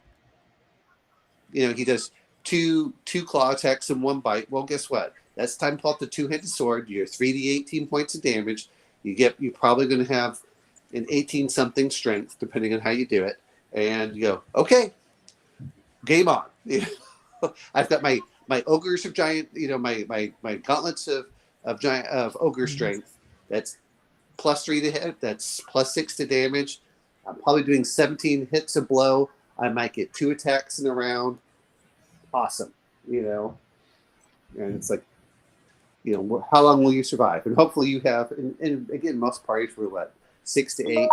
I always wondered, when it says players, and I'll have to go look at it. Is once you start including your henchmen, which we haven't used in our game so much, but man, I know in my act game, it's like we just hire henchmen. Let's hire more Yep. henchmen. Let's hire more hirelings, and we're going down with a small army, and you don't want them to die for the dragon. If you're gonna go for the dragon, it's like, okay, guys, you spread out. We only want like 2 or 3 of you being hit. You do over here. We'll stand in front. We'll do this. Just pepper it with arrows from a distance. Maybe if you roll a natural 20, you'll hit. One of my dream games has always been I now that I have the Dungeons and Lasers terrain and the miniatures to do it, I want to set up a ping pong table or something 4x8 kind of thing. Build out the dungeon. You got your 10th level fighter and all his like he's got a castle and his retainers, and all that. And I wanted to have him and maybe a wizard and a cleric and a thief, but like 100 warriors go into a dungeon. It just like army it to freaking just you know what I mean? Just send them all in, to just clear that thing out. Well, like what we were doing with our axe game, it kind of encourages you to do that. It's like, okay, now admittedly henchmen get a half share. It's like, okay, but you get, and this is the one thing that I think people are forgetting about that we haven't done. Talk about it. If you start summoning things, they don't take experience. Mm-hmm. Animal summoning and everything else. Like, Yeah, okay, guys, Cal and his elementals and crap like that. Yeah, well, I'm Grandma. not I even also talking do about that. Is the wing buffet, the stomp, and the tail. I do that too, depending on where you are. But again, and people forget about this, is I have a picture of my son standing next to a triceratops, like life size with triceratops. You don't even see the boy unless I'm telling you, go look for the child. And that thing was, 10 feet at the shoulder, and it's 30 feet long. And people have no conception just how big these things are until you're like next to them. We hear stuff and it's like, I mean, like right now, I'm laughing at this, but I'm on a second story apartment. Could you imagine a Tyrannosaurus Rex just looking straight in? I mean, Well, yeah, I grew up on Land of the Lost, so every yeah. Monday through Friday morning it was Marshall, Will, and Holly, before cereal. Oh yeah, but I meant but a lot of things are there. I mean, even for a 10-foot Triceratops to get on the back, that is me literally. I could walk out and just jump on its back without anything. Anyone that's ridden an elephant. I don't know if you ever done No, that. no, I haven't had the I've ridden a camel and horses. That's it. No, I was in Cambodia and I rode an elephant. The elephant was the biggest thing on the road out there. Like cars are like driving by you, and they look. And admittedly, they're not as big as our cars, but they're tiny. They're tiny compared to the elephant. I forgot what her name was, but she was like 50 or 60 years old. Yeah, It's like, oh, okay. But the yeah, elephant she was was. 50 or 60. Is what you mean, right? Yeah, the elephant was 50 or 60 years old, and people get mad. Well, I don't want to pay this much. Like, look, I don't mind paying paying tourist prices to give the elephant some sugar cane. I'm okay with it. You know, Yeah, don't be. I and, mean, and and it was like a 15-minute ride too. It wasn't like a short ride that I was on that elephant. And you're like, I understand why people wrote, but do you remember the old what was it called? It's the Battle Master that they had for D and oh D, and yeah, they had it the wasn't. barbarian. It was Battle Masters, but it was by Milton Bradley and Games Workshop because it used a lot of Games Workshop miniatures, and it had the Yeah, huge plastic uh, like table cover map in giant hexes. It had the ogre, the cannon, a bunch of horses. I still have some of those pieces that I got just yeah. because I'd read in a Games Workshop magazine about it when I was getting into Warhammer Fantasy Battles first and second edition, and I'm like, oh hey, there's some great pieces to bolster my armies. Before they got the way they became, where you can't use anything but tournament legal pieces. Shut the hell up! You just lost. Actually, you know what? You know what? That only matters in tournaments. Yeah, you're right. Which I never played, but that whole attitude. A lot of my friends were like, "Oh, okay." I'm like, what? What are you It's talking about? We're not playing I, a freaking tournament. We're playing a friendly game. Yeah, yeah, but these are the most official rules. You are the most douchiest of the douches. Why am I hanging out with you? If you actually think that you should bow down to this corporate mentality where you need to buy only the official sanctioned products, when these very self same people used to tell you, yeah, use whatever you can find. well, again, it's not that I blame people for making money. Good for you. Do that, but I don't have to play by your rules in my table. And if you remember the old 40K, the expectation was you were going to have a referee, so he would determine things that were Yep, hidden yep. and stuff like that. And um, it was really intended to be, and this is the way I look at it. It was intended to be a fun game, and not that people remember this, but I always like the reserve movement rules. If you weren't shot at, you could move extra movement at the end of your turn. I said, yeah, that's kind of realistic. You're not being Hmm. suppressed. I liked the basic Overwatch is if they charge you, you can shoot them. I was like, yes, because the charge rules are stupid in the current game. I understand why they do it, but I'm sorry, it's stupid. If you this is not if you're going to do World War One style where you get out of the trenches and you say you can charge fast enough, they're going to gun you down Yep. automatically. I understand why they did it from a playing standpoint because it's not that much fun to do stuff, but I wanted a realistic battle, not a. Anyway, that's. But no, what I was saying is, but if you remember the Battle Master on the front artwork, Yeah. um, remember the guy riding the barbarian riding the Styracosaurus in the front Vaguely. as they're breaking into the lines. Like, that would be absolutely Oh terrifying. You yeah. get like 6 or 7 of those, and you charge into a formation. I mean, to me, that is what I wanted. That's why I know it's a little bit different on this. At some point, I would love to run a Dark Sun game. Um, it's just like, okay, guys, you understand where this is coming from. You're going, it's going to be kind of rough. Kind of But rough. I like that. Well, I like the survival aspect. Well, too many people looked at it this way, which was, oh, it's this. I said, yeah, if you're trying to do the typical fantasy, but I always went, it it screams the sword and sorcery, sword and sandals. You're not going to be in armor all the time. It's too hot. Yep.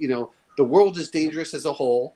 But you start off at a higher level. It gave you a couple other options. And I just thought it from a world building standpoint, it was really cool. I really did enjoy that aspect, especially when I was playing first edition Dungeons and Dragons, and it just so happened that I had missed the rules when I was younger. So I was like 13, and it said, "Hey, 1 gold equals 1 XP." And my players suddenly got high enough that they started killing dragons because all the money was in the gold, Hmm. and they started flying up levels.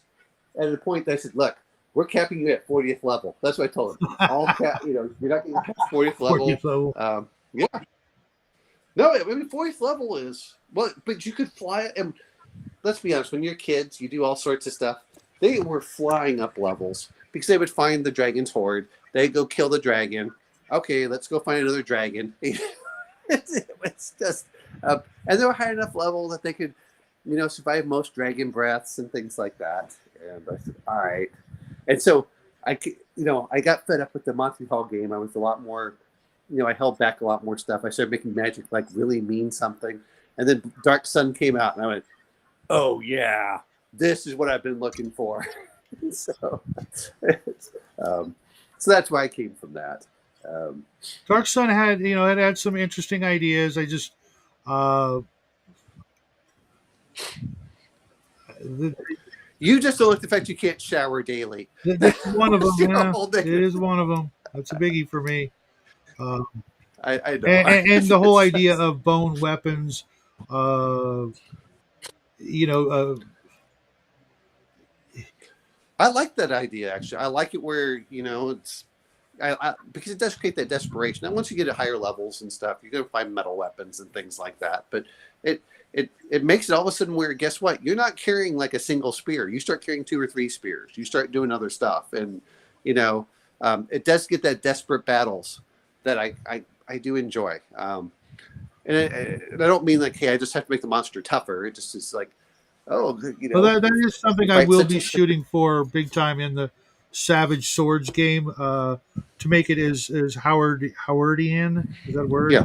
as possible, uh, because I'm like I'm almost halfway done with uh, the Savage Sword of Conan #1 omnibus, and it's freaking giving me so many ideas on how to do certain things with smaller groups Well, that I've been craving.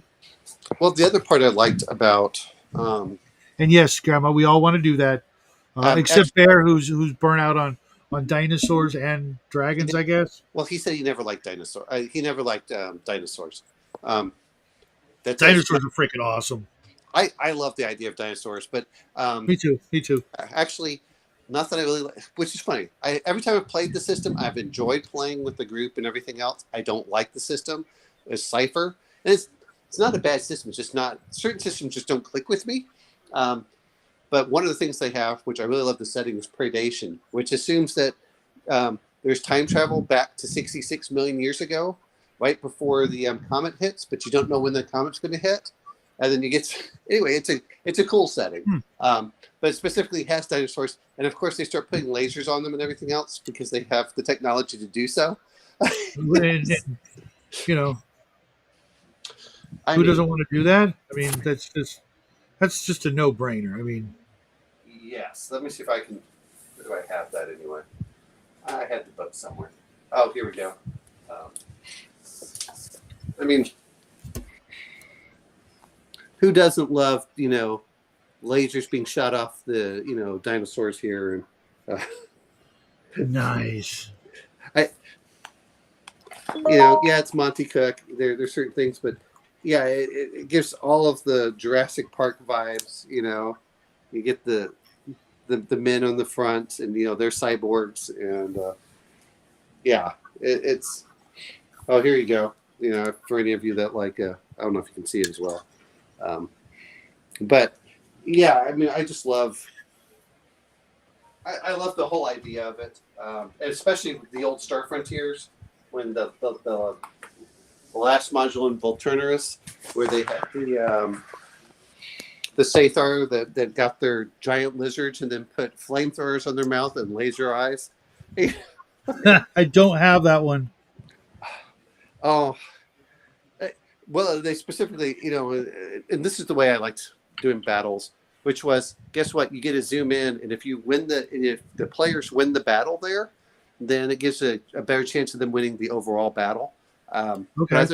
I thought it was kind of cool. Well, so hey, this is going on, and so the players are always the center of the thing, even though while it's a big giant battle rage. But there's one of them where they have to stop the cyber dragons coming across, and after the dragons breathe so many times with fire, then um, then they have to reload.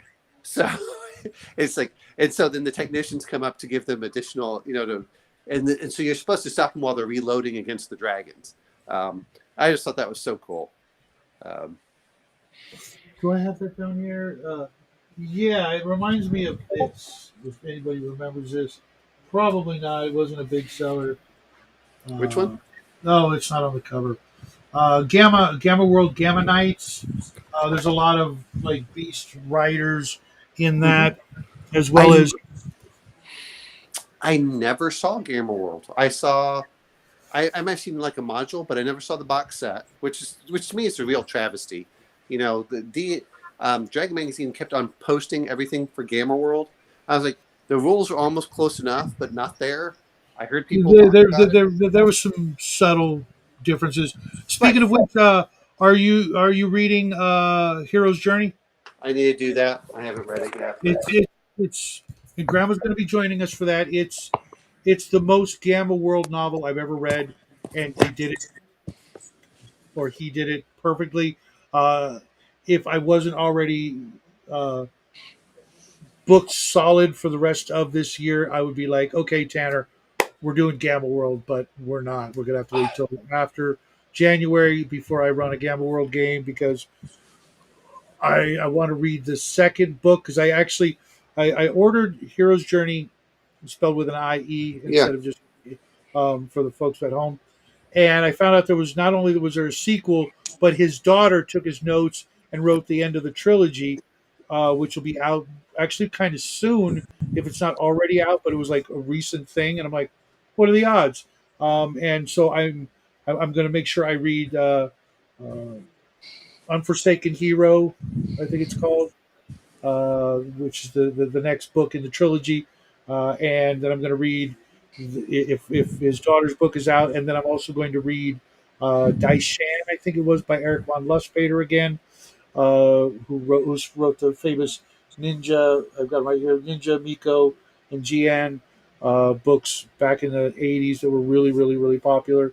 Who also wrote a song with Oyster Cult, but he wrote this Gamma Worldian story that I want to read, so I have some other influence for a Gamma World campaign. But I have the DCC stuff, which which is their take on Gamma World.